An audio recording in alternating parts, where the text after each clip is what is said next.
Cambridge English, IELTS 10, published by Cambridge University Press and Cambridge English Language Assessment, 2015. This recording is copyright. CD 1. Test 1. You will hear a number of different recordings and you will have to answer questions on what you hear. There will be time for you to read the instructions and questions, and you will have a chance to check your work. All the recordings will be played once only. The test is in 4 sections. At the end of the test, you will be given 10 minutes to transfer your answers to an answer sheet. Now turn to Section 1. Section 1. You will hear a telephone conversation between a travel agent and a customer. First, you have some time to look at questions 1 to 6.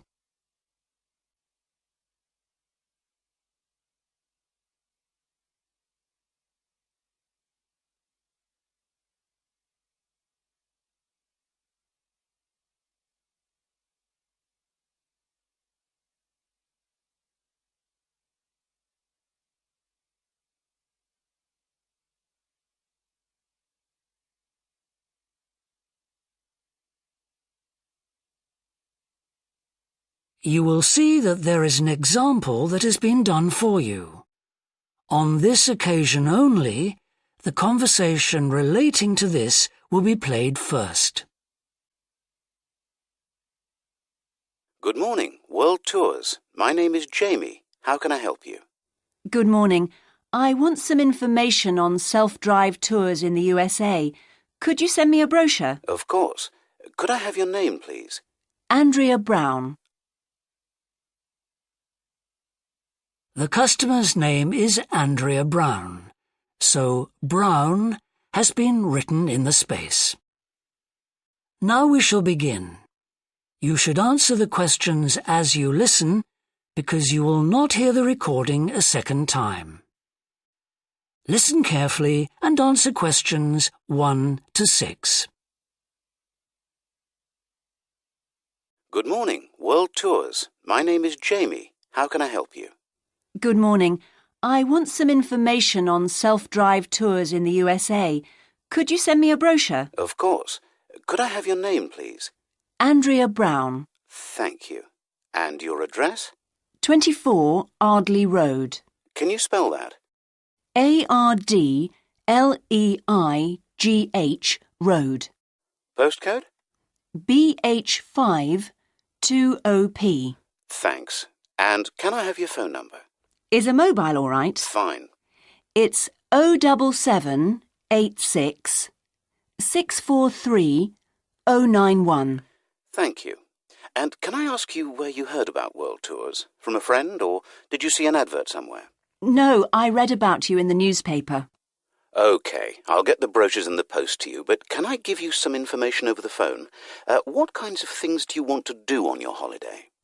I'm interested in going to California with my family. I've got 2 children, and we want to hire a car. OK. We have a couple of self-drive tours there, visiting different places of interest in California. The first one begins in Los Angeles, and there's plenty of time to visit some of the theme parks there. That's something on my children's list, so I'd want to include that. Good. Then you drive to San Francisco. From San Francisco, you can drive to Yosemite Park, where you spend a couple of nights. You can choose to stay in a lodge or on the campsite. I don't like the idea of staying in a tent. It'd be too hot. Right. And the tour ends in Las Vegas. OK. The other trip we can arrange is slightly different. It starts in San Francisco, then you drive south to Cambria. Someone told me there's a really nice castle near Cambria. Will we go near that? Hearst Castle is on that road, so you could stop there. Good. I'd like to do that. Does this trip also go into the desert? No, it continues to Santa Monica, where most people like to stop and do some shopping. We have enough of that at home, so that doesn't interest us. OK. Well, you could go straight on to San Diego. That's good for beaches, isn't it? That's right. That's a good place to relax, and your children might like to visit the zoo before flying home. I don't think so. We want some time for sunbathing and swimming. Before you hear the rest of the conversation, you have some time to look at questions 7 to 10.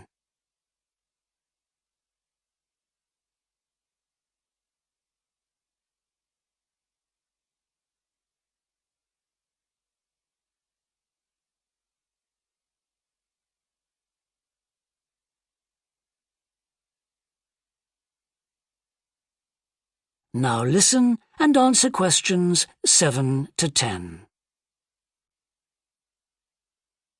So, how many days are the trips and how much do they cost?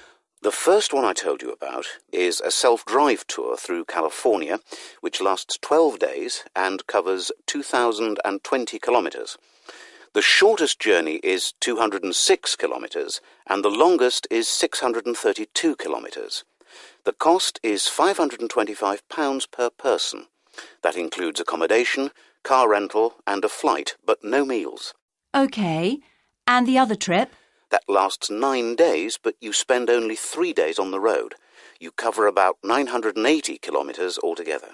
So is that cheaper then? Yes, it's almost £100 cheaper. It's £429 per person, which is a good deal. So that covers accommodation and car hire. What about flights? They aren't included, but these hotels offer dinner in the price. OK. Well, thank you very much. I'll be in touch when I've had a chance to look at the brochure. I'm pleased to help. Goodbye. Goodbye. That is the end of section 1. You now have half a minute to check your answers.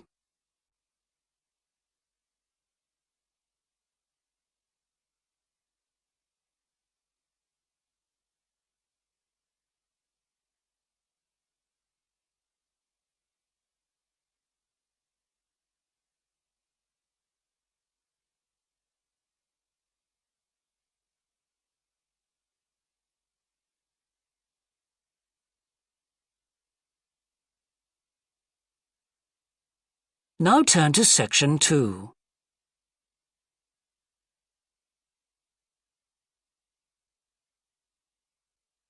Section 2. You will hear a fitness manager of a leisure club talking to some new members. First, you have some time to look at questions 11 and 12.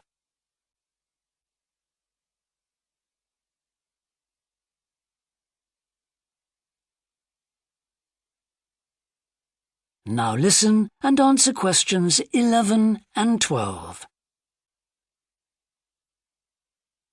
On behalf of LP Clubs, I'd like to welcome you all here today.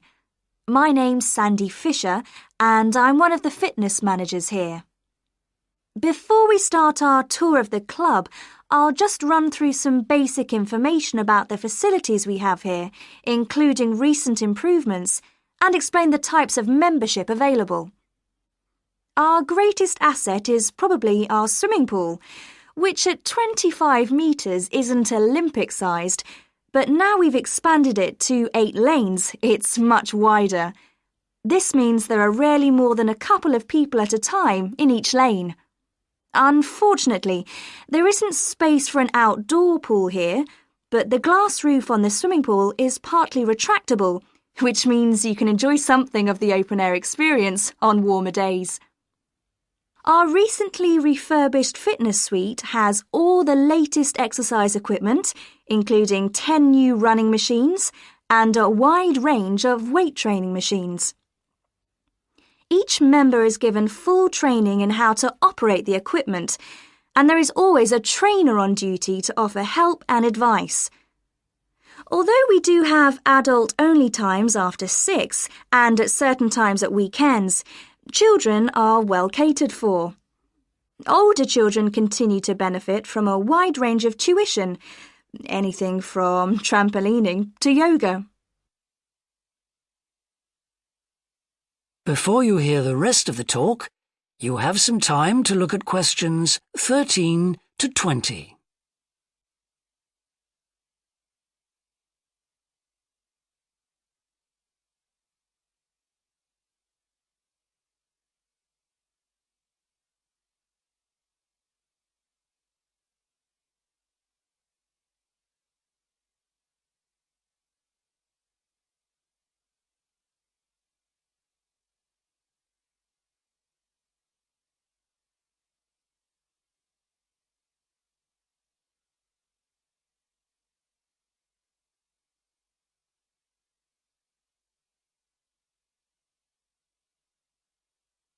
Now listen and answer questions 13 to 20. One thing all our members appreciate about us is that we take very good care of them. This starts on day 1 with your personal assessment. You are asked to fill in a questionnaire giving details of any health problems. One of our personal trainers will then go through this with you. The trainer will then take you through the safety rules for using the equipment in the fitness suite. During your next exercise session, a personal trainer will work with you to make sure you understand these. It's very important to do this because we really do want to avoid having any sports injuries. There's a lot more to looking after yourself than simply lifting weights. At the end of the personal assessment, the trainer will draw up a plan outlining what you should try to achieve within a 6-week period. This will then be reviewed at the end of the 6 weeks. Now, I'll just quickly run through the types of membership we have available. All members must pay a joining fee of £90 in addition to the rates for the monthly membership fees. Gold membership entitles you to free entry at all LP clubs. There are now LP clubs in all major cities and towns, so if you travel a lot, this will be a great advantage. Individual gold membership costs £50 a month, and joint membership for you and your partner will cost £75. Premier membership is for professional people whose work commitments make it difficult for them to use the club during the day, and so LP gives booking preferences to Premier members at peak times. This means you'll find it easier to book the sessions at times that suit you. Reciprocal arrangements with other LP clubs are available to Premier members. Premier membership is for individuals only, but you'll be sent passes for guests every month. The monthly fee is £65. You don't have to have any special clothes or equipment when you visit the club. We provide robes and hairdryers in the changing rooms, but it's very important to remember your photo card because you won't be able to get in without it. For people who aren't working during the day, That is the end of section 2. You now have half a minute to check your answers.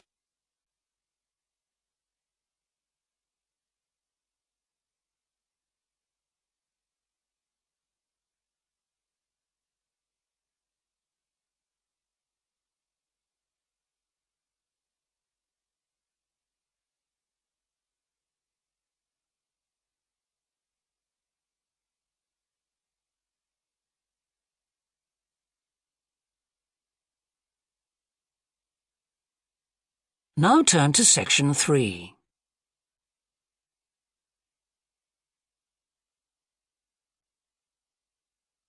Section 3. You will hear a student called John talking to a professor about a design competition he is entering. First, you have some time to look at questions 21 to 25.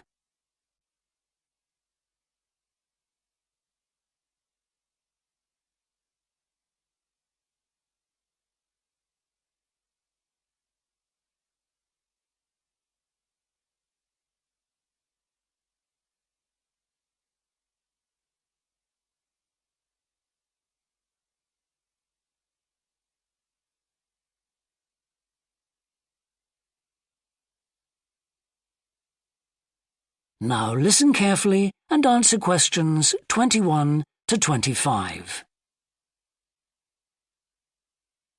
Hello, Professor. I'm John Wishart. I'm working on my entry for the Global Design Competition. My tutor said you might be able to help me with it. Ah, yes, I got a copy of your drawings. Come in and tell me about it. What sort of competition is it? Well, it's an international design competition, and we have to come up with a new design for a typical domestic kitchen appliance. I see. And are there any special conditions? Does it have to save energy, for example? Actually, that was the focus in last year's competition. This year's different. We have to adopt an innovative approach to existing technology. using it in a way that hasn't been thought of before. I see, that sounds tricky. And what kitchen appliance have you chosen? Well, I decided to choose the dishwasher. Interesting. What made you choose that? Well, they're an everyday kitchen appliance in most Australian houses, but they're all pretty boring and almost identical to each other. I think some people will be prepared to pay a little extra for something that looks different. It's a nice idea. I see you've called your design the rock pool. Why is that? Basically because it looks like the rock pools you find on a beach. The top is made of glass so that you can look down into it. And there's a stone at the bottom. Is that just for decoration? Actually, it does have a function. Instead of pushing a button, you turn the stone. So it's really just a novel way of starting the dishwasher. That's right. It's a really nice design, but what makes it innovative? Well, I decided to make a dishwasher that uses carbon dioxide. In place of water and detergent? How will you manage that? The idea is to pressurise the carbon dioxide so that it becomes a liquid. The fluid is then released into the dishwasher where it cleans the dishes all by itself. Sounds like a brilliant idea. Your system will totally do away with the need for strong detergents. So what happens once the dishes are clean? Well, to allow them to dry, the liquid carbon dioxide and the waste materials all go to an area called the holding chamber. That's where the liquid is depressurised and so it reverts to a gas. Then the oil and grease are separated out and sent to the waste system. It sounds like you've thought it all out very thoroughly. So what happens to the carbon dioxide once the process is complete? Not wasted, I hope. Actually, that's where the real savings are made. The carbon dioxide is sent back to the cylinder and can be used again and again. What a terrific idea. Do you think it will ever be built? Probably not, but that's okay. Well, I'm sure a lot of positive things will come out of your design. Before you hear the rest of the discussion, you have some time to look at questions 26 to 30.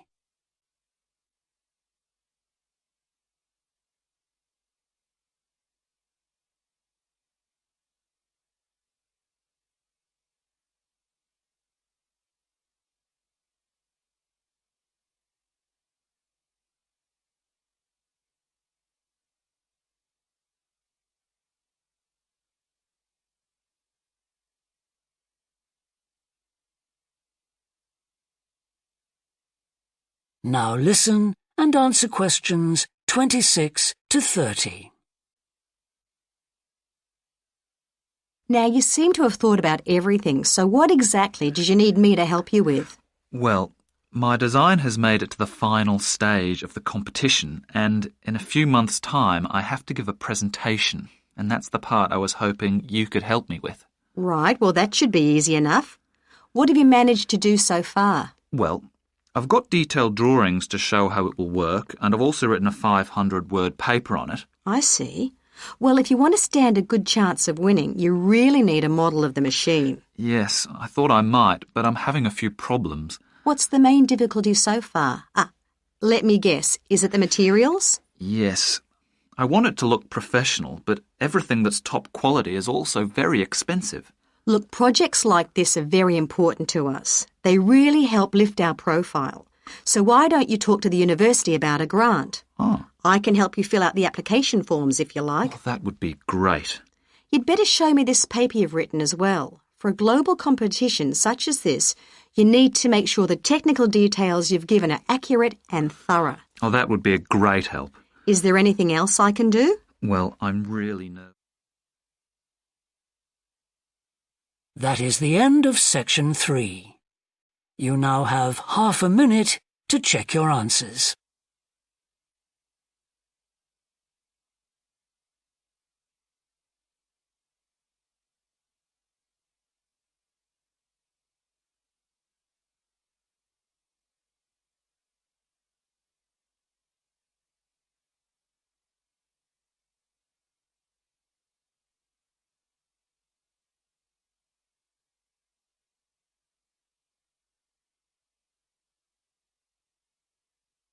Now turn to section 4.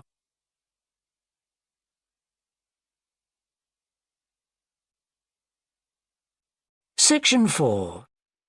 You will hear a university lecture about an endangered bear in British Columbia, Canada, known as the spirit bear.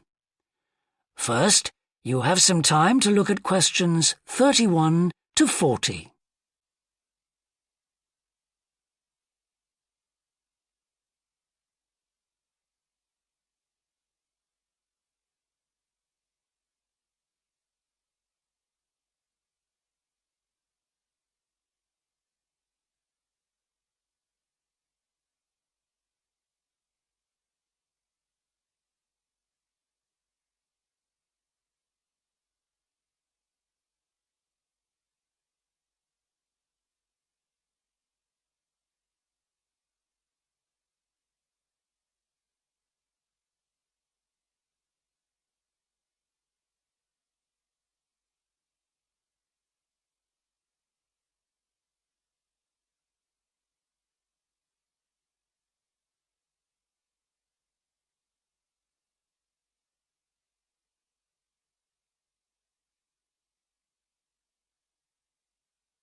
Now listen carefully and answer questions 31 to 40.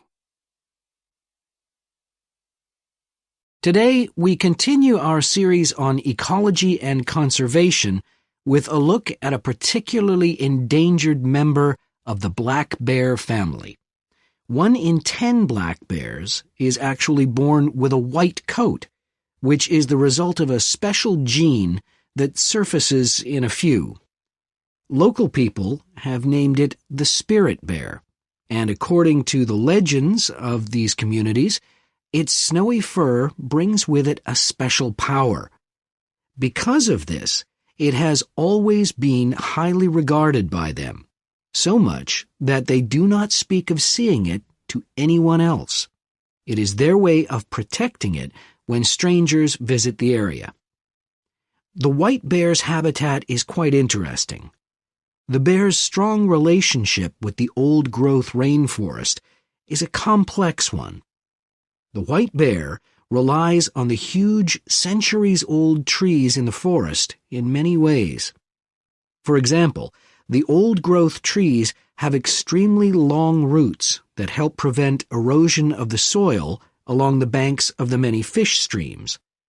Keeping these banks intact is important because these streams are home to salmon, which are the bear's main food source. In return, the bear's feeding habits nurture the forest. As the bears eat the salmon, they discard the skin and bones in great amounts on the forest floor, which provide vital nutrients. These produce lush vegetation that sustains thousands of other types of life forms, from birds to insects and more. Today, the spirit bear lives off the coast of the province of British Columbia on a few islands. There is great concern for their survival, since it is estimated that less than 200 of these white bears remain. The best way to protect them is to make every effort to preserve the delicate balance of their forest environment.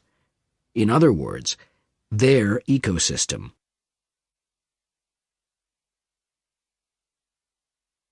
The greatest threat to the bear's existence is the loss of its habitat. Over many years, logging companies have stripped the land by cutting down a large number of trees. In addition, they have built roads which have fractured the areas where the bear usually feeds, and many hibernation sites have also been lost. The logging of the trees along the streams has damaged the places where the bears fish. To make matters worse, the number of salmon in those streams is declining because there is no legal limit on fishing at the moment. All these influences have a negative impact on the spirit bear's very existence, which is made all the more fragile by the fact that reproduction among these bears has always been disappointingly low. And so, what's the situation going forward? Community organizations, environmental groups, and the British Columbia government are now working together on the problem. The government is now requiring logging companies to adopt a better logging method, which is a positive step. However, these measures alone may not be sufficient to ensure a healthy population of the spirit bear in the future. Other steps also need to be taken. While it is important to maintain the spirit bear's habitat, there also needs to be more emphasis on its expansion. The move is justified as it will also create space for other bears that are losing their homes to damage. That is the end of section 4. You now have half a minute to check your answers.